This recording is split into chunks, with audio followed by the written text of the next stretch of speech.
Hello, I am Shubhayan Mukherjee from Kolkata, India.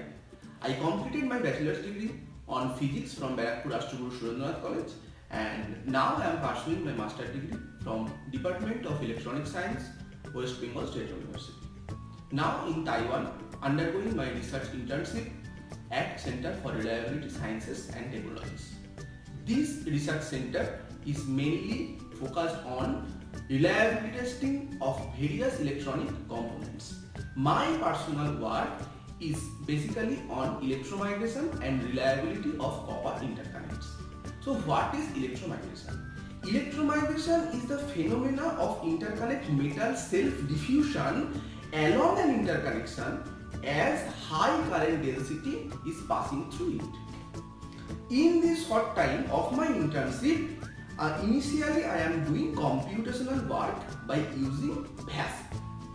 VASP is really very good and user-friendly simulating software. So now I try to introduce with VASP. Okay, this is the virtual platform to construct the model, and here we try to observe the status of our simulation. So this is my work till to date, and really I am very glad to be a part of this research environment. Thank you.